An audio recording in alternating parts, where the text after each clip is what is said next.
Bonjour à tous, bonjour Cécile, Bonjour Christophe, bonjour à toutes et à tous. bienvenue dans ce webinaire dédié au prud'homme ou à ce qui peut se passer aussi avant. Donc sur le thème ça sent les prud'hommes, l'éviter ou en sortir vite et à moindre coût. Un petit mot pour vous dire que l'IRCE, donc c'est l'Institut régional des chefs d'entreprise, porte des actions de formation et de mise en réseau pour les dirigeants d'entreprise, principalement en région sud, mais pas que. On accompagne aussi des repreneurs d'entreprises dans toute la France, notamment. Ce qu'on propose, ce sont des parcours de formation en stratégie. Et ces parcours, on les produit avec des experts externes à l'IRCE, reconnus dans leur métier. Et Cécile fait partie de ces experts, justement, avec qui on travaille depuis de nombreuses années, avec grand plaisir. Et donc, je vais te demander, Cécile, justement, est-ce que tu peux te présenter, nous dire qui tu es? Je suis ce qu'on pourrait appeler une serial entrepreneur. J'aime porter des projets et les développer. Ça fait plus de 25 ans que j'ai créé ma première société et que je monte des entreprises.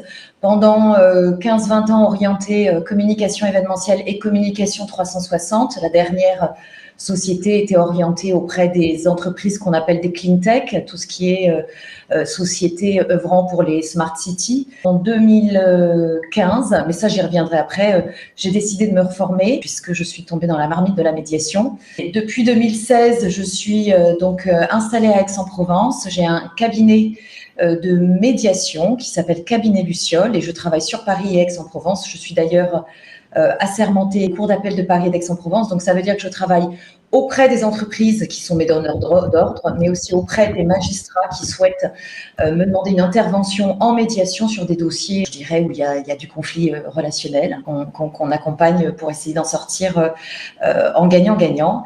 Et puis, je suis la cofondatrice et la directrice générale d'une plateforme de formation collaborative dédiée à la formation à la médiation judiciaire. D'accord, ça c'est l'easy learning, c'est ça? C'est l'easy learning, absolument. Médiatrice, c'est un métier qui est peu connu. Qu'est-ce qui t'a amené à te lancer sur ce métier? C'est vrai. C'est non seulement un métier qui est peu connu, mais c'est un métier qui est très mal défini, entre guillemets, parce qu'on entend parler de médiation dans des champs de métiers qui sont très différents et avec des pratiques très différentes. Donc, le médiateur en entreprise, alors déjà, pourquoi je suis devenue médiatrice? J'ai envie de dire que je suis assez tombée dans la marmite de la médiation et de la négociation depuis que je suis née. Moi, je viens d'une fratrie où on est 7 enfants en 9 ans, et je suis la petite dernière. Donc, pour faire sa place autour de la table de la cuisine et laisser la place à l'autre aussi, je pense qu'il faut avoir une fibre de négociatrice et de médiation. Et puis, tout au cours de mon parcours professionnel et personnel, j'ai dû affronter, parce que je trouve que c'est le terme, 7 audiences auprès de différentes juridictions, alors aussi bien en familial, qu'en commercial, qu'en droit des assurances, et même en pénal. Alors, je tiens à dire que c'était du côté partie civile, sinon je ne pourrais pas être médiatrice judiciaire si j'avais un casier judiciaire. Et à chaque fois que je suis passée devant un juge, non seulement le délai de réponse et le délai de décision est très long, et dans cette période-là, il y a un énorme arrêt sur image dans nos besoins et dans nos vies. Et puis, à chaque fois qu'il y a une décision, ça ne résout pas le problème de, j'ai envie de dire, la réparation, ou en tout cas de se sentir entendu. Ça résout le problème de droit, ça ne résout pas le problème relationnel. Je me suis intéressée à la médiation, je me suis formée en tant que médiatrice et négociatrice auprès de l'organisme de formation du barreau d'Aix-en-Provence. Et puis j'ai aussi fait un diplôme universitaire à l'université de Nîmes en médiation et négociation, et je me suis enfin spécialisée dans tout ce qui était violence morale et ce qu'on appelle le profil complexe, donc des personnalités un petit peu borderline ou difficiles à travailler, j'ai envie de dire. Comment travaille un médiateur? Avec quel cadre, avec quels outils? Le travail du médiateur, il a un cadre, il a un code de déontologie, il fait partie du code de procédure civile. Donc, très rapidement, qu'est-ce que c'est la médiation et qu'est-ce qu'est le médiateur en entreprise? C'est un processus, c'est une technique très structurée par laquelle nous mettons autour de la table, ou pas forcément quand les gens ne sont pas en capacité de se mettre autour d'une table parce que le conflit est trop vif, de parvenir à tenter de trouver un accord. Cet accord, il n'est absolument pas posé ou imposé, je dirais, par le médiateur. Le médiateur a pour mission de travailler avec les parties pour les amener à une construction intelligente, créative, une co-construction d'un accord équilibré et gagnant-gagnant. Cet accord, il peut être dans ce qu'on appelle dans le champ conventionnel, c'est-à-dire qu'à l'intérieur d'une entreprise, ça peut être entre une entreprise et son sous-traitant quand il y a un point de blocage sur une exécution de contrat, ou ça peut être entre des salariés et l'entreprise quand c'est déjà au prud'homme. Donc, quand c'est au prud'homme, c'est de la médiation judiciaire. Quand c'est le mandataire et l'entreprise, c'est de la médiation conventionnelle. Le métier reste le même, c'est juste que en médiation judiciaire, le dossier reste sous l'égide du juge. Et un vrai atout médiation, tout ce qui est échangé dans le cadre d'une médiation, donc ça peut être dans le cadre d'une négociation de sortie, est soumis à confidentialité. Ça veut dire que ça permet aux parties non seulement de pouvoir s'ouvrir un peu à des propositions qu'ils ne feraient pas dans le bureau du DRH face au directeur juridique, sans avoir le risque d'une instrumentalisation de la parole ou des propositions. Ensuite, s'il devait y avoir accord, l'accord est rédigé ou par le service juridique de l'entreprise ou par les conseils et les avocats s'ils sont autour de la table. Moi, je travaille main dans la main avec beaucoup d'avocats. Alors, pourquoi entrer en médiation ? La médiation entre le coup de fil au cabinet de médiation et la mise en place de la médiation, il y a une mise en action de 15 jours, très souvent quand il y a le feu, et il y a souvent le feu parce qu'on nous appelle en général très tard. Je me sens très souvent en tant que pompier relationnel, quand la maison brûle déjà par le feu du conflit.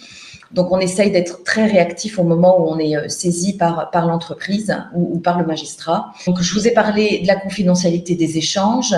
Le coût pour l'entreprise et ou pour la partie adverse est aussi très maîtrisé, j'ai envie de dire bon marché, par rapport à ce que pourrait coûter une procédure judiciaire, puisque le coût du médiateur, ça dépend du chiffre d'affaires de l'entreprise, mais c'est entre 200 et 350 euros de l'heure.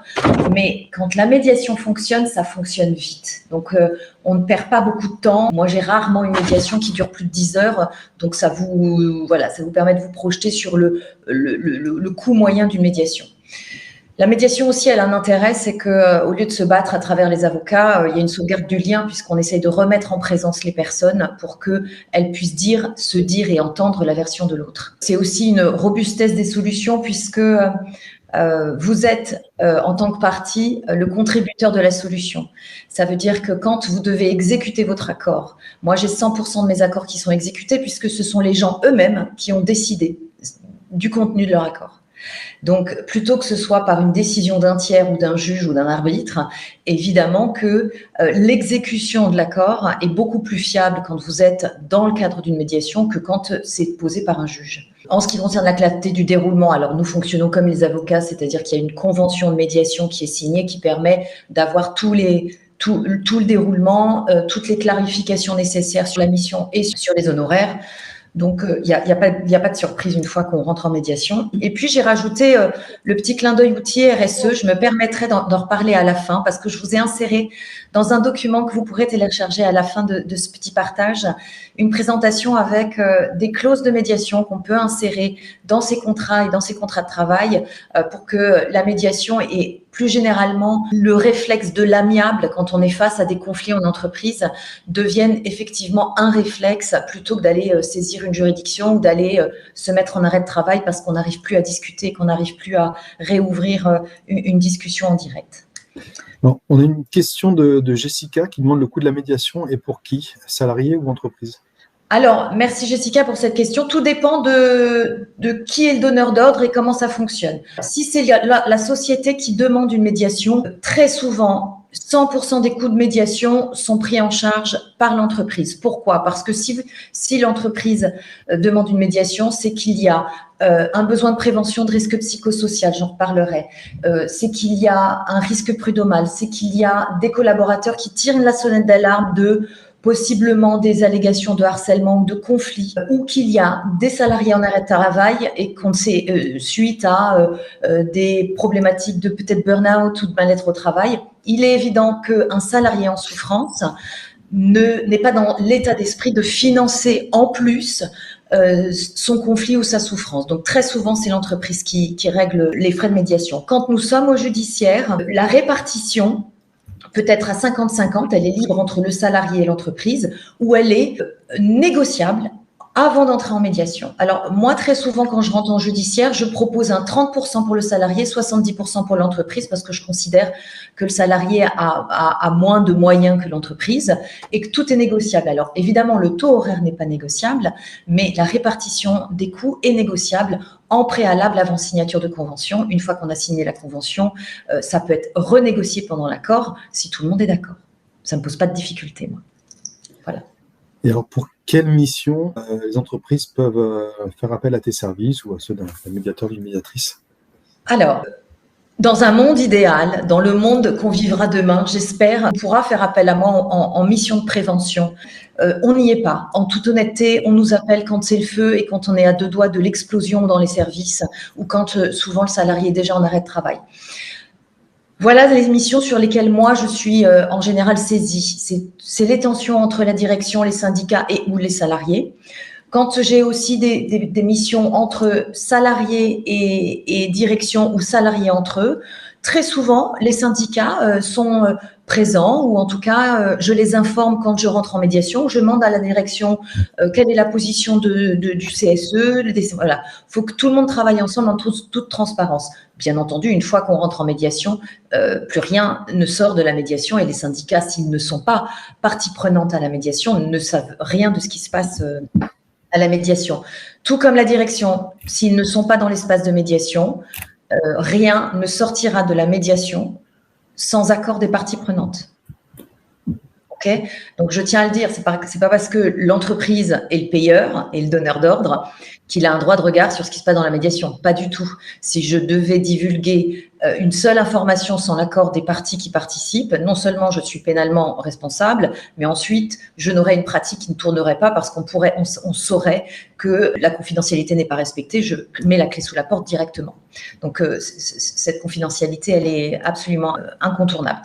Donc, détention direction, détention entre collaborateurs, que ce soit en binôme ou en collectif. Il m'est arrivé de travailler avec des équipes de 12 à 13 personnes. Dans ces cas-là, je fais rentrer un comédiateur ou une comédiatrice pour m'accompagner dans cette médiation. Je peux accompagner aussi les fusions-acquisitions parce que et la conduite de changement, les périodes où l'entreprise aborde du changement, c'est une période de peur, de rumeurs, de bruit de couloir, et très souvent, ça crée des crispations, des malentendus, des interprétations, des croyances, et c'est exactement les sources mêmes du conflit. Donc, il faut les accompagner avant que ça explose et que le repreneur ne se retrouve pas avec un brasier alors qu'il n'a pas encore commencé à reprendre l'entreprise.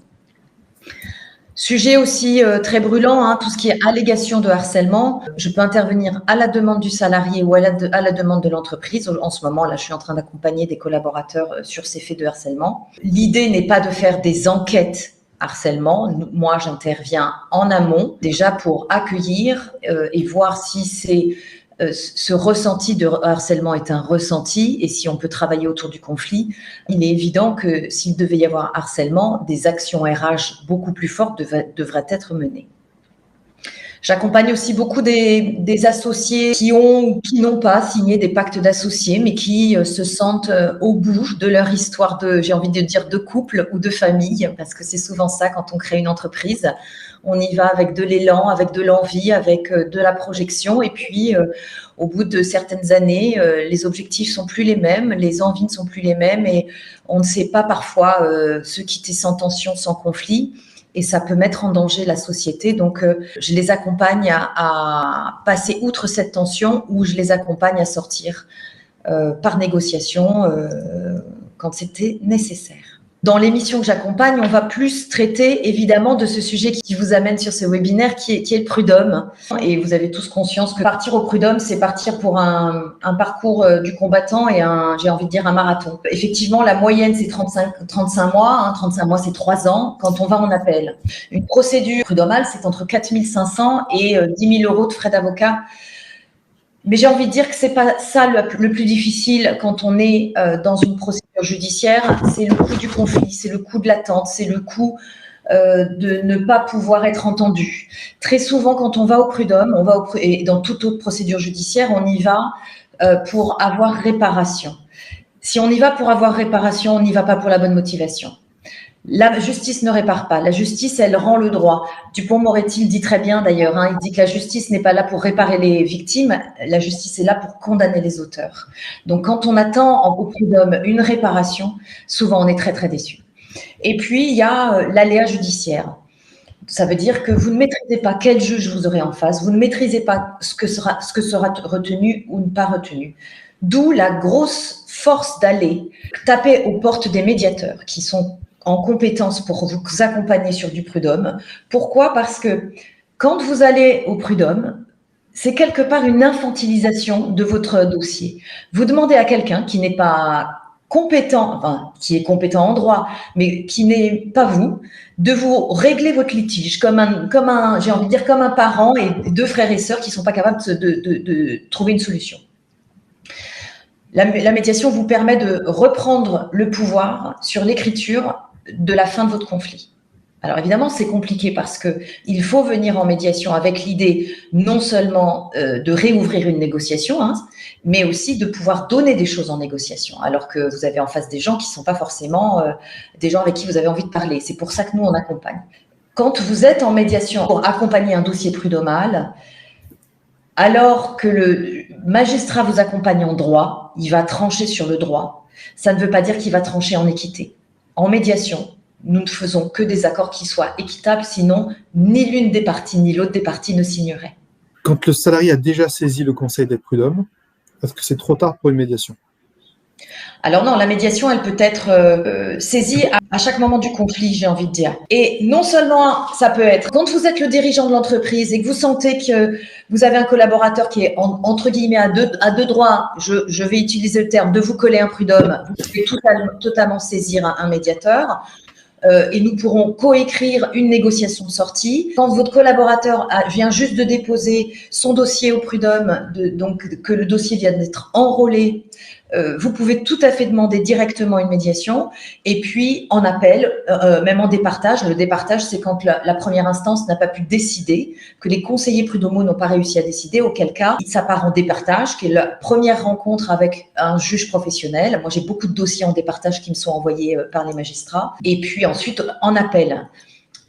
Ça suspend en plus le délai de prescription à partir du moment où nous signons la convention de médiation. Le magistrat, quand on est en judiciaire, nous laisse entre 3 et 6 mois pour travailler. Comme je vous l'ai dit tout à l'heure, on travaille en général beaucoup plus rapidement que ça, sauf si on a besoin de faire rentrer des experts comptables, des experts pour expertiser un domaine particulier. Ça prend un petit peu plus de temps. Et on peut, dans chacune des matières, donc au tribunal de commerce, en procédure prud'homale, au tribunal administratif si vous avez une médiation avec l'URSSAF, des collectivités publiques. C'est un outil qui peut être utilisé à chaque étape de votre conflit. Est-ce que tu aurais des exemples de médiation à nous partager ? Qu'est-ce que je peux vous dire ? C'est très compliqué parce qu'évidemment, étant soumise à une confidentialité, j'ai posé par écrit 2-3 exemples pour vous donner des contextes. 100% des gens qui rentrent en médiation me disent « on n'y croit pas, ça ne peut pas marcher, mais on y va quand même ». J'entends bien, quand on me dit ça, je leur dis « vous n'avez rien d'autre à faire que de vous mettre au travail et de me laisser travailler et puis on verra ce que ça donne ». Je pense à un dossier où c'était un prud'homme, j'avais l'un des associés et un salarié directeur général et ils sont arrivés avec 3 avocats chacun et 3 dossiers judiciaires du pénal, du prud'homal et le 3e était au tribunal de commerce. Il y avait un millefeuille judiciaire. L'un des avocats me dit « écoutez, ils ont accepté de venir en médiation, on y va mais j'y crois pas ». Je dis « écoutez, tentons l'aventure et on verra ce qui nous amène au bout ». Nous avons réussi à trouver un accord avec la vraie intelligence des avocats aussi qu'on était soutenants. Un accord qui a pu traiter toutes les affaires. Le directeur général s'est dessaisi de son affaire, évidemment. Ils ont fait une transaction confidentielle. Et ça s'est arrêté là. Et petite cerise sur le gâteau dans ce dossier-là, c'est que l'associé et le directeur général avaient un lien de parenté du 1er degré. Le lien aujourd'hui est clairement distendu, mais le fait d'avoir trouvé un accord permettra peut-être, dans cette histoire familiale, de réouvrir à un moment donné une porte en se disant « on ne s'est finalement pas traîné en justice ». Petite donnée chiffrée aussi, j'ai un peu farfouillé. Depuis 2020, J'ai eu 3 dossiers au prud'homme où j'ai 3 collaborateurs donc, qui avaient saisi contre leur employeur, qui ont décidé de retravailler ensemble. Alors, pas toujours dans le même contexte. Il y en a un qui était en SCOP, il a décidé, il est revenu en tant qu'associé de la SCOP. Il y en a un autre qui a réintégré dans sa fonction, après la médiation, son poste. Et il y en a un troisième qui a quitté l'entreprise, mais ils ont, dans le cadre de la médiation, rédigé un accord de partenariat pour travailler en sous-traitance. Vous voyez, si tous ces gens, ils restent en judiciaire, le juge, il ferme la porte, tout le monde se part fâché. Alors oui, il y a peut-être une somme d'argent, mais cette somme d'argent, elle ne répare pas. Elle ne construit pas la suite, elle ne restaure pas le lien et elle ne laisse pas la possibilité de retravailler éventuellement ensemble. Donc, deuxième exemple, où on passe à la conclusion. J'ai un exemple qui est assez parlant sur quand quelqu'un va au prud'homme, très souvent, sa demande n'est pas le besoin. Et notre travail en tant que médiateur, c'est ce qu'on dit, aller dans l'iceberg du besoin, d'aller comprendre ce qui se passe derrière ce conflit qui est officiellement ouvert, de comprendre les besoins de chacun sous-jacents. Dans ce prud'homme-là, nous avions un collaborateur, 35 ans dans la même société, une vie épanouie, il est parti à la retraite et quelques mois après, il saisit les prud'hommes sur un sujet qui semble incompréhensible par rapport au directeur qui avait accompagné ce monsieur pendant des années et il pensait s'être quitté dans de bonnes conditions. Et il s'était effectivement quitté dans de bonnes conditions. Ce monsieur demandait de l'argent. Son employeur a découvert au fil de la médiation qu'il avait un enfant majeur handicapé lourdement, domicilié chez lui, et qu'en arrêtant son travail, il n'avait pas réalisé qu'il perdait la mutuelle. Et que la perte de la mutuelle lui faisait perdre la couverture pour les soins de santé de son fils majeur handicapé. Donc, en fait, il avait attaqué pour essayer d'avoir assez d'argent pour pouvoir couvrir les frais de santé de son fils. Ils sont tombés d'accord grâce à la médiation en trouvant un accord avec l'assurance pour couvrir cet enfant majeur. Voilà, encore un exemple de comprendre quel est le besoin derrière et trouver une marge de négociation pour que tout le monde soit gagnant-gagnant. Puis ma grande mission aujourd'hui, c'est de sensibiliser quand même à ce que je dirais, avoir une hygiène relationnelle du conflit. Et donc, j'ai mis à la fin du document que je vous laisse en libre téléchargement des clauses de médiation que vous pouvez insérer dans les contrats de travail ou que vous pouvez demander à vos employeurs d'insérer au contrat de travail qui incite à une saisine préalable d'un médiateur avant tout conflit ou avant toute saisine de tribunal. Cette clause de médiation, d'ailleurs, dans vos contrats que j'énonce, elle ne peut être obligatoire ni pour l'employeur ni pour l'employé. C'est une manière de sensibiliser à la médiation. Alors, merci Cécile. Je voulais savoir si tu avais un taux d'accord, un taux de réussite pour une médiation sur des dossiers déjà au prud'homme. Alors, tu fais bien de le spécifier. C'est sûr que sur les médiations en entreprise, moi, je ne tiens pas de statistiques, d'accord, parce que très souvent, on nous fait intervenir médiateur en entreprise pour des conflits qui ne demandent pas d'accord. Donc, j'ai pas de statistiques. Sur du prud'homme pur, j'ai à peu près 82% d'accord une fois que les gens ont décidé de rentrer en médiation.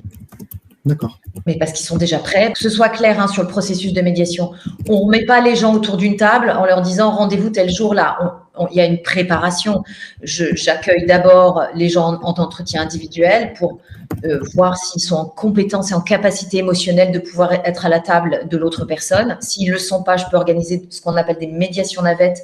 Ce sont des médiations où j'interviens comme médiateur et négociateur, j'ai envie de dire, mais en distanciel, ils ne se voient jamais. Je porte leurs demandes mutuellement et j'arrive à avoir des accords sans que les gens ne se rencontrent quand c'est pas possible qu'ils se rencontrent. Et sinon, donc une fois qu'on a fait les entretiens individuels, on les met autour de la table ou s'il y a besoin d'une petite protection, maintenant on peut travailler en distanciel avec du Zoom ou n'importe quelle plateforme, ça marche très très bien aussi. Et puis ça permet de travailler sur des dossiers en distanciel. Là, j'ai des clients qui sont en Guadeloupe et puis des clients à Paris et on arrive avec le décalage horaire de la Guadeloupe, on arrive à travailler en fin de journée, ça va, ça se passe bien. Écoute, merci encore Cécile. Avec plaisir, à la disposition des participants pour plus, si vous souhaitez plus. J'organise aussi chaque premier lundi du mois après-midi, n'hésitez pas à passer l'info, une cellule d'écoute pour les salariés et les dirigeants en souffrance. C'est confidentiel, c'est gratuit, de 14h30 à 16h30. On se prend des petits rendez-vous et il y a de l'écoute, de l'information, de l'orientation. En général, sur LinkedIn, je fais cette petite publi. Si vous la voyez, n'hésitez pas. Mais en tout cas, voilà, c'est gratuit et c'est tous les premiers lundis de chaque mois. Merci beaucoup. Et puis moi, je vous donne rendez-vous pour les prochains webinaires de l'IRCE, donc sur des sujets tout autres. On va parler pitch, on va parler IA, on va parler cybersécurité aussi dans les prochains mois. Donc voilà, restez connectés à notre chaîne Webikeo. Ben, écoute, merci encore Cécile.